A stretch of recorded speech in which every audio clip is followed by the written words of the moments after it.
Boa noite, boa noite.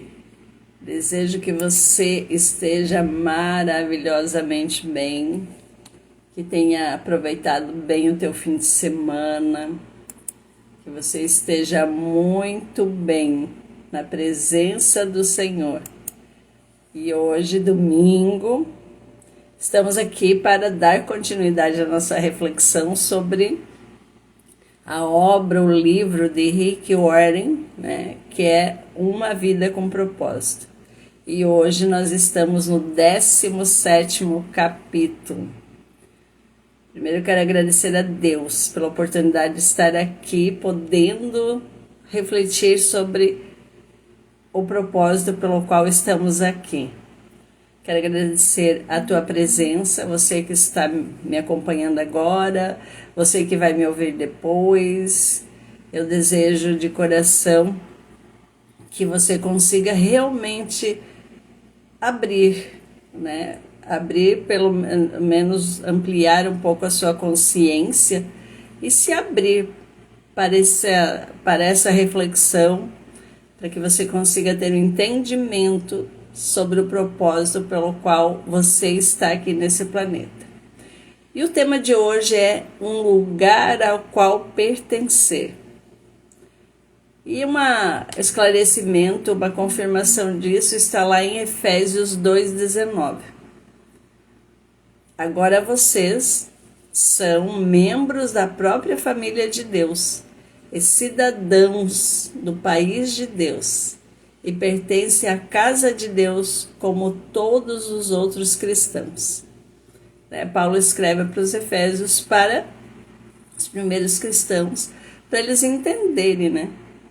O que significa ser cristão, o que significa viver o propósito, entender, embora que ele não se tratava exatamente com essa palavra propósito, mas para dizer, agora vocês fazem parte da família de Deus. 1 Timóteo também 13,15 diz assim: a família de Deus, a igreja do Deus vivo, a coluna e o fundamento da verdade.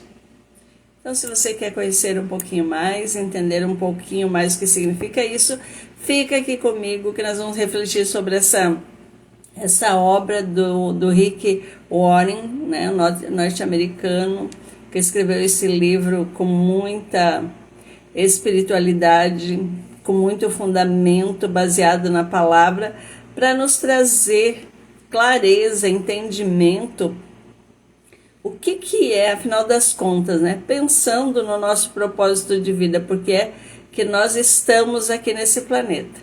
E por que eu estou trazendo essa abordagem, essa reflexão? Nós estamos finalizando mais um ano, e muitas vezes você tem muita dúvida, não sabe, será que eu fiz? Será que estou fazendo a vontade de Deus? Será por que eu tenho essa angústia muitas vezes no meu peito e eu não sei de onde vem? Então, é para você entender que possivelmente se você está se indagando é porque ainda você não está vivendo o propósito pelo qual foi colocado nesse planeta. Mas continua aqui comigo que você vai ter um entendimento um pouco melhor. Esse capítulo diz que nós somos chamados para pertencer, não somente para crer. Né? Fundamentado em quê? Que o Rick traz essa abordagem. Mesmo no perfeito e imaculado ambiente do Éden, Deus disse: não é bom que o homem esteja só. Lá em Gênesis 2,18. Por quê? Porque nós somos criados para a vida em comunidade, moldados para o companheirismo e formados para a família. E nenhum de nós pode cumprir os propósitos de Deus sozinho e sem ajuda. Olha só a profundidade disso e o esclarecimento também. Então a Bíblia não apresenta nenhum santo solitário ou eremita espiritual. Ou seja, um crente que vive isolado dos outros fiéis, privado da companhia. A Bíblia diz que fomos ajustados, reunidos, edificados juntos, tornando-nos membros juntos, feitos herdeiros juntos, combinados, mantidos juntos e que seremos arrebatados juntos. Paulo escreveu para os 1 Coríntios 12:12, Efésios 2:21, Efésios 3:6, Efésios 4:16, Colossenses 2:19, 1 Tessalonicenses 14:17. Você não, né? Confirmando isso. Você não está mais por conta própria. Então, a partir do momento que eu me considero cristã ou crente, eu tenho conhecimento da palavra, eu já aceitei Jesus como único Senhor e Salvador, eu sou salvo, então eu faço parte da família. Então, se você não assistiu às outras lives, é uma continuidade dessas lives, dos capítulos anteriores, aonde vai trazendo esse esclarecimento. Então, o Rick ele traz essa abordagem para nos orientar e esclarecer também, né? Ele diz que embora um relacionamento com Cristo seja pessoal, Deus nunca quis que fosse particular. Na família de Deus, você está unido, nós estamos unidos a todos os fiéis e faremos parte um dos outros por toda a eternidade.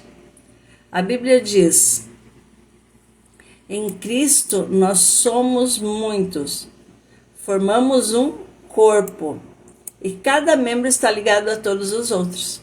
Lá em Romanos 12:5, Paulo já escreveu para os romanos explicando isso para as pessoas entenderem. O que é a igreja, né? Cristo é o cabeça e nós todos cristãos fizemos parte, compomos esse corpo. Então vamos ver se a gente consegue elucidar um pouco mais aqui, né? Se o Rick trouxe algumas informações mais esclarecedoras nesse sentido.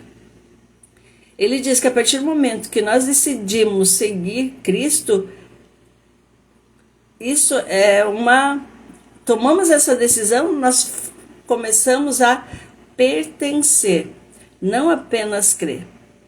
Então, nós somos membros do corpo, né, que formamos a igreja. Então, membro é de origem cristã, mas foi esvaziada de significado com o tempo original. Lá em Romanos 12:5 trazia essas informações e com o tempo as pessoas foram esquecendo disso, né? Então, membro é alguém que faz parte. Então, por exemplo, nas igrejas, nas instituições, quando você se torna membro, significa simplesmente adicionar um nome à lista, sem nenhum requisito ou expectativa. Mas quando Deus diz que nós nos tornamos membro da família dele, aí já existe algo mais complexo, algo mais direto, mais importante. Pela perspectiva de Paulo, ser membro da igreja significa ser um órgão vital de um corpo vivo, parte indispensável e inseparável do corpo de Cristo. Então, Paulo traz, lá Romanos 12, 4, 5, ou 1 Coríntios também, 6, 15, no capítulo 12, versículo 12, 27, Paulo confirma isso, né? Explica melhor para os primeiros cristãos, entendendo? Não é simplesmente você é membro de uma sociedade, não.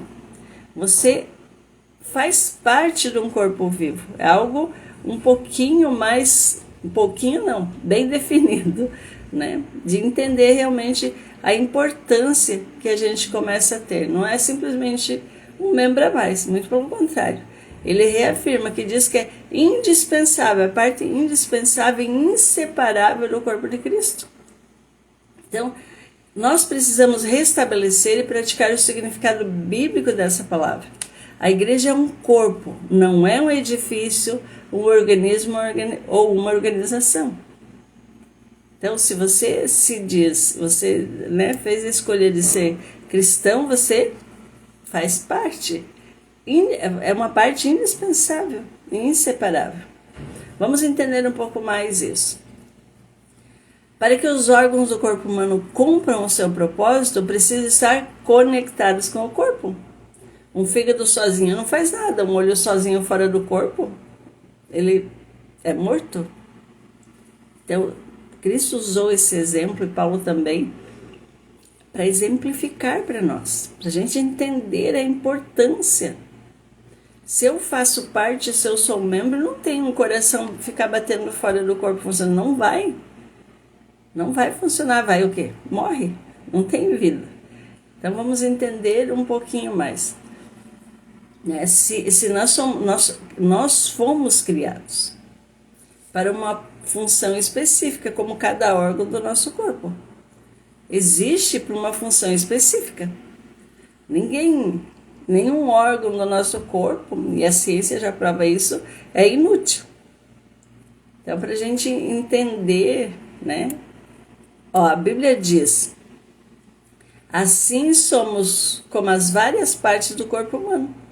Cada parte tem um significado no corpo, visto como um todo, mas não o contrário. O corpo que estamos falando é o corpo formado pelas pessoas escolhidas por Cristo. Cada um de nós encontra significado e função como parte desse corpo. Não podemos ser como o dedo decepado, que não tem valor. Olha o que Paulo escreve para os Romanos. Romanos 12, 4 e 5, para ver se as pessoas entendiam. E hoje fala para nós, para ver se a gente entende, afinal das contas, o que é ser parte desse corpo, ser igreja. É que não é instituição. Então, para entender um pouquinho mais, vamos entender o que está lá em Efésios 4,16, que diz assim, ó: se um órgão é de alguma forma desligado do corpo, fica paralisado e morre. É o exemplo que eu já dei. Então, ele não pode existir por si mesmo, nem nós, sem estarmos conectados com Deus. Então, desligado e arrancado do sangue vivificante da igreja local, sua vida espiritual se enfraquecerá e logo deixará de existir. Então, eu não posso dizer que eu sou cristã se eu não estou sobre o teto, né, dos outros irmãos que comungam da mesma fé, acreditando. É lá que eu me alimento, é lá que eu me fortaleço, é lá que junto, não, né? Eu adoro o individual, mas lá, quando a gente está unidos, lá a gente adora muito mais. A própria palavra diz: onde 2 ou 3 estiverem reunidos no meu nome, ali eu estarei. Né? E também estar quando a gente está sozinho, mas em adoração. Então vamos pensar o seguinte: então, o que é ser membro da família de Deus? Não é irrelevante, nem algo a ser negligenciado. A igreja é o plano de Deus para o mundo. Jesus diz: edificarei a minha igreja e todas as forças do inferno não prevalecerão contra ela. Aonde está escrito isso? Lá em Mateus 16, 18. Então a igreja é indestrutível, existirá eternamente. Vamos entender melhor isso? Né? Por que ela vai sobreviver, né? Vai sobreviver ao universo, assim como sua função. Eu não estou falando da igreja física, né? Quando a pessoa diz não preciso de igreja, é soberba e ignorante. A igreja é tão importante que Jesus morreu na cruz por ela. Cristo amou a igreja e deu sua vida por ela. Está lá em Efésios 5, 25. E vocês entendem que a igreja não é uma instituição? Como a gente, né, já comentou acima, que somos membros, somos nós. Cristo é a cabeça e nós somos órgãos. Nós fizemos parte deste corpo.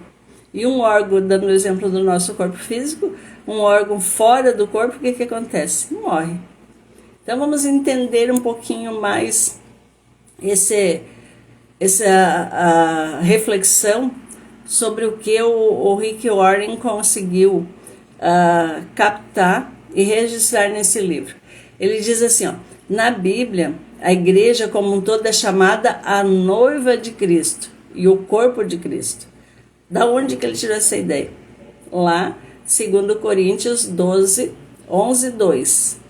Também 1 Coríntios 12, 27, Efésios 5, 27, Apocalipse 19, 7. Então você já parou para imaginar? Eu não consigo imaginar alguém dizendo para Jesus: eu te amo, mas eu não gosto, né, da tua noiva. Ou eu te aceito, mas rejeito o teu corpo. Mas é isso que fazemos quando desprezamos e depreciamos a igreja, ou reclamamos dela.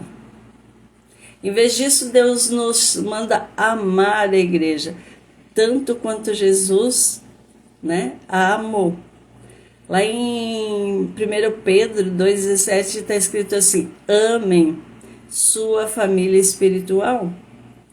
Lamentavelmente, muitos cristãos usam a igreja, mas não a amam. Vamos entender um pouquinho mais aqui. Vamos falar olha, Rick traz uma abordagem sobre a comunidade local. Ele traz alguns exemplos aqui para a gente refletir um pouco. Ele diz que, salvo, né, em poucas importantes exceções, quando, né, a laude a todos os fiéis ao longo da história, a palavra igreja, trazendo a nossa compreensão, a nossa reflexão para entender essa palavra igreja. Ela é utilizada na Bíblia quase sempre para se referir à comunidade visível local. Vocês entendem? Nós fazemos parte, essa instituição que ao longo dos anos a gente vem chamando de igreja, baseado no que está na Bíblia, mas também tem o esclarecimento de Paulo, o que é essa igreja da qual está escrita, qual a Bíblia traz várias passagens. Por exemplo, lá no Novo Testamento, parte do princípio de que o membro pertence à comunidade local, né? Os únicos cristãos que não pertenciam a grupos locais eram aqueles sob a disciplina da igreja, ou seja, os quais eram removidos da comunidade depois de flagrados em pecado. Então, se não estava funcionando ali, era retirado. Aonde que está escrito isso? Lá em 1 Coríntios 5, 1, 13 e Gálatas 6, 1, 5. Então, Paulo traz esses exemplos também para os cristãos da época. E para nós hoje, para a gente ter esse entendimento. Então, a Bíblia diz que o cristão sem igreja local é como o órgão sem o corpo. Não tem como sobreviver, né? É como a ovelha sem rebanho, como criança sem família. Então, é uma situação anormal. Como dá para entender a Bíblia quando diz: e pertencem à casa de Deus como todos os cristãos? O que Paulo quis falar lá para Efésios 2,19? Vamos entender um pouquinho mais. Os valores de hoje, que advogam a independência e o individualismo, criam muitos órfãos espirituais. Por exemplo, os crentes peregrinos ou os sem igrejas, que hoje meio que ficou popular os desigrejados, né? E tem aquelas pessoas que também não conseguem, ficam um tempo numa igreja e de repente vão para outras, né? Não se respondem. Por quê? Não assumem um compromisso, uma responsabilidade com a igreja local. O espaço físico, né, com os outros irmãos. Por quê? Muitas vezes, né, por discordarem do que acontece ali, então ficam nessa procura. A Bíblia oferece muitas razões irrefutáveis para sermos ativos e comprometidos numa igreja local. Vamos pensar um pouquinho, né? Quais são as abordagens aqui que o Rick elencou de exemplificar para a gente, né? Por que as razões, né, da gente ser membro ativo e comprometido com uma comunidade local? Porque nós precisamos da família eclesiástica. Como já foi dito acima, não tem como um membro ficar fora do corpo. Não sobrevive, né? Até um dedinho, se você tirar a ponta do dedo e deixar, né, vai morrer. Então vamos pensar um pouquinho. Por que é importante isso, né? Porque a família eclesiástica, ela identifica como cristão verdadeiro. Você se filia, você faz parte, e ali você vai se alimentando, se nutrindo, né? Então, não dá para a gente afirmar, né, que eu sou um seguidor de Cristo se eu não sou comprometido com um grupo específico de discípulos. Jesus já disse isso. O amor de vocês, um pelos outros, provará ao mundo que vocês são meus discípulos. Lá em João 13:35, né, tá afirmando isso que eu acabei de ler para vocês. Então, pensando assim, quando nos reunimos em amor, como uma família, num espaço físico, né, com diferentes formações, raças, posição social, essa comunidade, esse espaço onde que a gente convive com vários tipos de pessoas, né? Isso é um poderoso testemunho para o mundo. Então,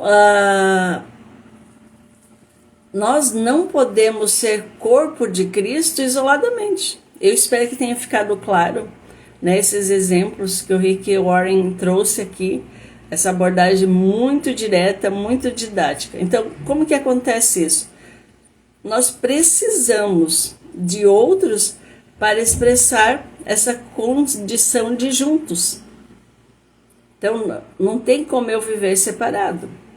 Se nós somos o corpo do Senhor, conforme Paulo já escreveu lá em 1 Coríntios 12:27. Eu espero estar fazendo sentido para você, está esclarecendo, você está ampliando a sua consciência, tendo esse entendimento do que significa isso. Fazer parte do corpo de Cristo. Vamos lá. Outra coisa importante para você entender, né, a importância de você fazer parte desse grupo, né, de fazer parte de uma família eclesiástica. Então, por quê? Nos retira também do isolamento egoísta. Vamos entender um pouquinho mais? Quando eu frequento uma sala, né, de aula, por exemplo, na igreja local, vou ali para aprender, para me relacionar com a família de Deus. Ali é o quê? Um laboratório para a prática do altruísmo e do amor compassivo. Como membro ativo, o que a gente aprende? A se interessar uns pelos outros e a compartilhar até as nossas experiências. Então, lá em 1 Coríntios, Paulo adverte os cristãos da época dizendo assim, ó, se uma parte do corpo sofre, as demais partes sofrem com ela. Ou se uma parte é honrada, as demais compartilham da sua honra. Olha, né, mais claro do que isso, fica difícil da gente entender. Então vamos adiante para a gente só entender um pouquinho mais. Somente pelo contato regular com fiéis comuns e imperfeitos podemos aprender o verdadeiro companheirismo e experimentar a verdade do Novo Testamento. Qual é a verdade do Novo Testamento? Está lá em Romanos 12:4-5, 1 Coríntios 12:25, Efésios 4:16 e Colossenses 2:9, que diz assim: somos unidos e dependentes uns dos outros. Olha, Paulo foi mandando, escrevendo para os primeiros cristãos para eles entenderem a importância de estarem junto no mesmo espaço, porque além de eu aprender com o próximo, né, eu também ensino.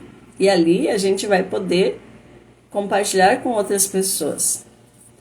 Então vamos entender assim a importância do companheirismo bíblico, que nos leva a nos tornarmos comprometidos. Né? Comprometido com quem? Com os outros, com Jesus. Né? Primeiro com os membros ali, que eu convivo mais, e dali a gente pode estar ajudando no nosso espaço com as pessoas que a gente convive individualmente, ou né, fora do próprio espaço físico. Então vamos pensar o que Deus espera de nós. Deus espera que entregamos, que a gente consiga entregar nossa vida um pelos outros. Muitos cristãos que conhecem lá a passagem que está lá em João 3,16, desconhecem o primeiro João 3,16, que diz assim, ó, nisto conhecemos o que é o amor. Jesus Cristo deu a vida por nós e devemos dar a vida por nossos irmãos. Olha só esse esclarecimento, né? Esse é o tipo de amor sacrificial que Deus espera que nós demonstramos um pelos outros. Uma disposição para amá-los da mesma forma que Jesus ama o próximo. Da mesma forma que Jesus me ama, ama você. Outro motivo para você fazer parte de uma família eclesiástica, é bom isso porque nos ajuda a desenvolver músculos espirituais. Vamos entender isso? Então, se eu não conviver, jamais eu vou chegar à maturidade apenas comparecendo aos cultos de adoração, como espectador passivo.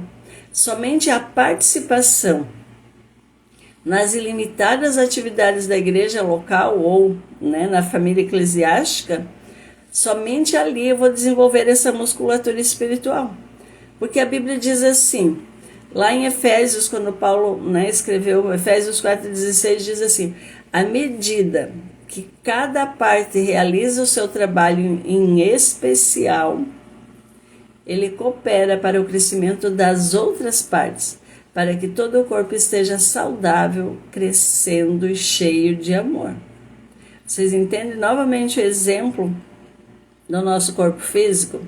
Se o fígado resolve não trabalhar, o que vai acontecer? Vai dar problema nos demais órgãos. Se o rim não funciona, vai dar problemas em outros órgãos. E assim sucessivamente. Nem vamos falar do coração, que se o coração parar, parou tudo. Mas alguns órgãos, às vezes, quando não funcionam bem, do exemplo que eu dei, vai ter consequências para os demais. Se um deixa de fazer a sua função, vai sobrecarregar outros. E muitas vezes, a sobrecarga leva à falência de outros órgãos. Vamos entender um pouquinho mais essa questão, a expressão uns aos outros, ou uns dos outros, são usadas mais de 50 vezes no Novo Testamento. Recebemos uma ordem para amar uns aos outros, orar um pelos outros, incentivar uns aos outros, admoestar uns aos outros, saudar uns aos outros, servir uns aos outros, ensinar uns aos outros, aceitar uns aos outros, honrar uns aos outros, carregar os fardos uns dos outros, perdoar, aos outros, submeter-nos aos outros e sermos dedicados uns aos outros, além de muitas outras obrigações mútuas. Olha só a importância, e que muitas vezes a gente não faz isso. Muitas vezes a gente mal dá conta de cuidar da gente. Imagina poder estar fazendo parte de uma família eclesiástica, se encontrando. Sozinhas a gente fica fraco. Sozinho é muito mais fácil de sermos dominados, destruídos e adoecermos. Pense nisso. Vamos em frente para você entender a importância de ser membro, do ponto de vista bíblico. Todas as explicações que nós temos aqui. Então, essas são as responsabilidades familiares. Quando você faz parte de um grupo. Isso é o que Deus espera que nós cumpramos na comunidade local.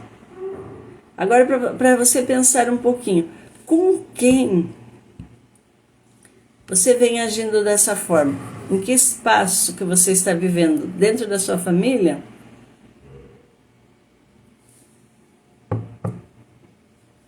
Então, até pode parecer muitas vezes fácil ser santo quando não há ninguém por perto para frustrar as nossas preferências.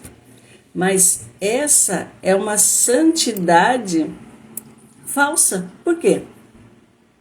Porque não foi posta à prova. Eu achar que eu ficar dentro de casa, né, só rezando e achando que eu tô, e as outras pessoas que precisam de mim. Isso é um esclarecimento para nós entendermos nos próximos capítulos, nas próximas lives, para você entender o teu propósito, para você conseguir clarificar o teu propósito. Então, o que Rick traz aqui? Ele diz assim, ó, o isolamento é deliberadamente enganoso. É fácil nos enganarmos, né? Pensando que somos maduros.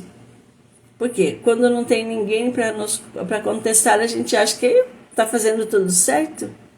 E muitas vezes, né, não é. Então, a maturidade espiritual é quando ela se manifesta nos relacionamentos. Se eu dou conta de me relacionar com as pessoas, porque se eu não estou dando conta, tenho dificuldade de me relacionar com as outras pessoas, é porque preciso dar uma olhadinha nisso, né? Preciso entender o que é que está me impedindo de conviver. Porque muitas vezes a gente fica nessa de achar que o outro é errado. Eu não, eu estou certo.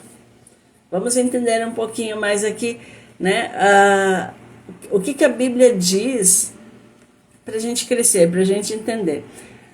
Precisamos de outros irmãos. Nós crescemos mais fortes e mais rapidamente aprendendo um com os outros e sendo responsáveis um pelos outros. Quando os outros compartilham o que Deus está lhe ensinando, também aprendemos a crescer, com o exemplo dos outros. Se eu acho que eu já sei tudo e me isolo,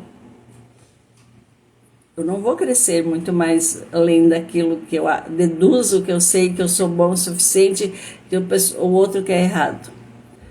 Mas aí é uma outra questão para você refletir. Então, o corpo de Cristo precisa de mim, precisa de você. Nós precisamos estar fazendo parte dessa família eclesiástica, convivendo com outras pessoas. Para quê? Para criar essa musculatura espiritual. Então vamos entender um pouquinho mais sobre isso, né? Lá em 1 Coríntios diz assim, ó, um dom espiritual é dado a cada um de nós, visando ajudar a todas as pessoas. Eu volto lá em 1 Coríntios 12, 17. Eu volto ao exemplo que foi dado do corpo, que o próprio Paulo exemplificou ali. Cada órgão em nós existe para exercer uma função. E é singular. Se um órgão parar, deu confusão. A mesma coisa nós. Na convivência com os demais, a sociedade. Desde a nossa própria família. Imagina a família eclesiástica, lá no que você precisa criar essa musculatura espiritual. Então, se eu faço isso, achar que eu devo me isolar, eu vou fazer o quê? Eu vou ficar sem saber algumas coisas. Então, a comunidade local é um lugar planejado por Deus para que nós possamos descobrir, desenvolver e utilizar os nossos talentos. Então, de repente, você pode até pensar, né? Quero ter um ministério mais abrangente, mas será algo adicional ao seu serviço. Você pode, mas você tem que começar no pequeno. Não precisa já começar achando que você tem condições de fazer algo grandioso. Não, pode até fazer no futuro, mas o primeiro crescimento é com a comunidade, são com as outras pessoas. Então, Jesus nunca disse que ia edificar os ministérios. Ele prometeu edificar a igreja dele, ou seja, cada um de nós. E cada um de nós, se unindo com outros que têm o mesmo desejo, pode surgir uma obra grande. Então vamos pensar, cada um de nós, só estamos aqui, fomos criados, sonhados no coração do Pai por um propósito, dele, não é meu. Então, dentro disso a gente tem uma missão. Quando Jesus Jesus nasceu, andou entre os homens, Deus trabalhou por meio do corpo físico de Cristo. O que ele fez? Milagres, né? Conversava com as pessoas, enfim, falava do reino, falava do Pai, como resistia ao pecado, expulsava demônios, etc, etc. Ele agia fazendo o quê? Trabalhando, fazendo a vontade do Pai. Nos dias de hoje, né? Como que a gente usa o corpo espiritual? Como que ele usa? Deus continua usando o corpo espiritual dos filhos dele. Então a igreja, nós somos um instrumento do Senhor neste mundo. Não devemos apenas ser exemplo do amor de Deus, amando uns aos outros. Devemos também transmiti-lo em conjunto ao restante do mundo. Esse é um privilégio maravilhoso concedido a todos nós. Como membros do corpo de Cristo, nós somos suas mãos, seus pés, seus olhos, seu coração. Ele realiza a sua obra no mundo por meio de nós, e cada um tem uma contribuição a dar. Paulo afirma, ele criou cada um de nós por meio de Cristo, e a ele, né, nos unimos nessa obra grandiosa, a boa obra que ele deseja que executemos e que faremos bem em realizar. Então, Paulo já explicando lá em Efésios 2:10, dizendo para as pessoas como que funcionava. Essa família eclesiástica também ela vai nos impedir de retroceder. Em muitos casos. Né? Tem pessoas que não conseguem vivenciar isso, mas vamos entender aqui os que conseguem. Nenhum de nós está imune à tentação, olha só. Nas circunstâncias apropriadas, muitas vezes nós somos capazes de cometer qualquer pecado. Lá em Jeremias 17:9 diz isso. 1 Coríntios 10:12, 1 Timóteo. Deus sabe disso, sempre soube da nossa fraqueza. Então, o que ele fez? Ele atribuiu a cada um de nós a responsabilidade de mantermos uns aos outros no caminho certo. Por isso de eu fazer parte ali para poder, se ver que alguém está com dificuldade, eu posso estender a mão, dar uma palavra de orientação, enfim. A Bíblia diz, encorajem uns aos outros todos os dias. Olha só. De modo que nenhum de vocês seja endurecido pelo engano do pecado. Está escrito lá em Hebreus 3:13. Não é da sua conta, né? Não é uma frase cristã. Somos chamados e recebemos ordem para nos envolvermos com a vida um dos outros. Vamos entender o que significa isso, não é querer se meter na vida do outro. Se você tem que falar à luz da Bíblia, não a tua opinião. Isso é muito importante, né? Porque assim, ó, se você tem maturidade espiritual, se de repente essa maturidade é inconstante e ela não está afirmada, nós precisamos buscar quem está mais firme.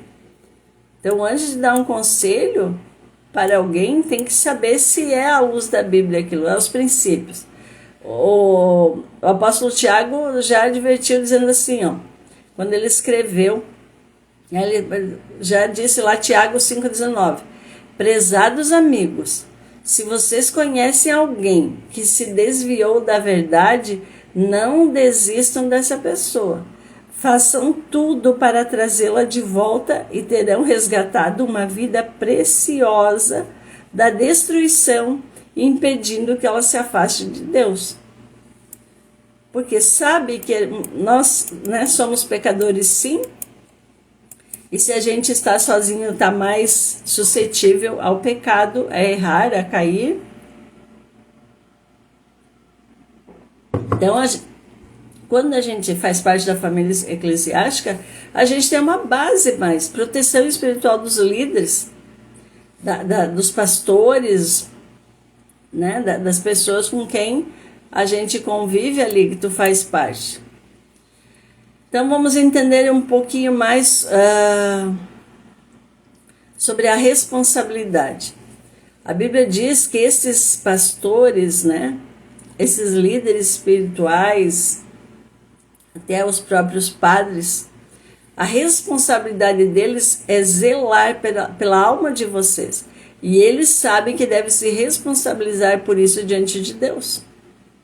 Lá em Hebreus 13:17. E se você, por isso que é importante orientar à luz da Bíblia. Se você vai colocar no teu achismo, você vai ser responsabilizado junto. Então, eu espero que você tenha compreendido hoje essa reflexão tão profunda aqui, né? Porque assim, ó, a Bíblia tem várias passagens que diz isso, e o Rick coloca muito bem aqui, ó. Satanás exulta ao ver fiéis afastados, desligados da vida do corpo, isolados da família de Deus e indiferente para com os líderes espirituais, pois sabe que tais crentes estão indefesos e impotentes contra as suas estratégias. Né? Vamos pensar, às vezes aparece aqueles filmes lá onde que tem um animal mais fraco que ele fica mais isolado do grupo. O que acontece? Né? O predador vem lá e pega. Nós não somos diferentes. Quando a gente está isolado do grupo, da família eclesiástica, a gente fica mais vulnerável, mais suscetível. Muitas vezes, tu estando lá, você ainda está, imagina se você está sozinho. Então, vamos entender aqui o que o Rick Warren traz. Ele diz que ele tem um outro livro chamado Uma Igreja com Propósito. Esse que a gente está falando é Uma Vida com Propósito. Lá ele fala um pouco mais, ele se aprofunda um pouco mais dessa questão de como que eu vou, né? Existe essa igreja com propósito, como que ela vai conseguir explicar da forma que eu vou me relacionar com as pessoas e a importância dos líderes de cuidar dos seus irmãos mais fracos que estão começando. Então ele também traz essa informação dizendo assim, os propósitos de Deus para a igreja são idênticos aos 5 propósitos que ele tem para cada um de nós. E esses 5 propósitos a gente vai ver no decorrer das leituras aqui da reflexão. E uma delas é assim, a adoração ajuda a se concentrar em Deus. A comunhão ajuda a enfrentar os problemas de vida. E o discipulado ajuda a fortalecer a fé. E o ministério ajuda a descobrir seus talentos e o evangelismo ajuda a cumprir a nossa missão. Então, no mundo não há nada que se compare à igreja. Então, quando a gente está falando de igreja, né, da gente estar na presença do Senhor, porque Ele é o cabeça e nós fizemos parte do corpo, e essa é a igreja que Ele nos fala. Então, a importância é assim, ó, como é que a gente escolhe isso, né? Por exemplo, ele dá um exemplo assim, sempre que uma criança nasce, torna-se automaticamente parte da família universal, né, dos seres humanos. A família que você nasceu, e se você tem filhos, então teus filhos vão fazer parte daquela família. Leva o sobrenome daquela família. Então, a partir dali, ela vai ser conhecida, cuidada, ela vai ser criada naquele ambiente e vai levar socialmente um sobrenome dizendo que ela pertence àquela família.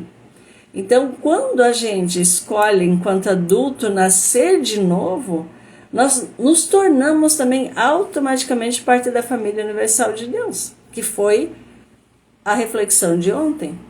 Mas também nós precisamos nos tornar membro, né, de uma nova versão de família de Deus. Como que é isso? É o que foi trazido até agora para a gente refletir.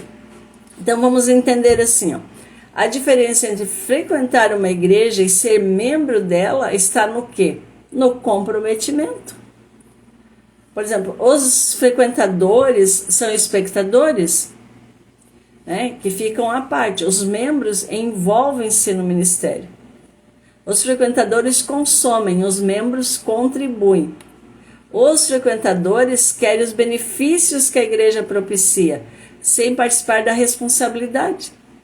São como casais que querem viver juntos sem compromisso do casamento.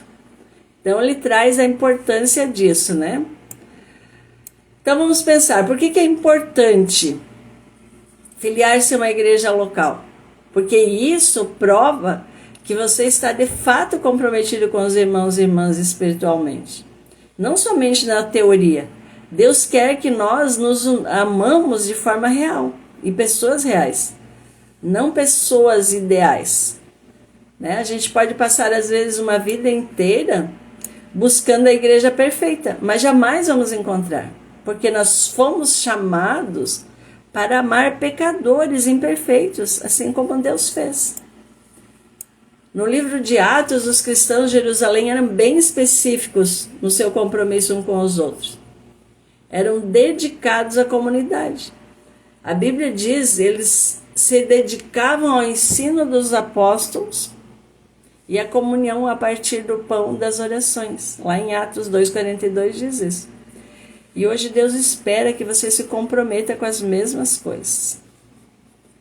Então, eu espero que esteja fazendo sentido para você, né? E para entender, né, que nós somos chamados para pertencer, não apenas para crer. Então, obrigada a Deus pela oportunidade de a gente estar aqui hoje, o Espírito Santo nos fazer presente, pela sua presença, você que está aqui me acompanhando e você que vai me acompanhar no futuro, em outro dia. Gratidão a Deus pela oportunidade. Um beijo no teu coração e até amanhã.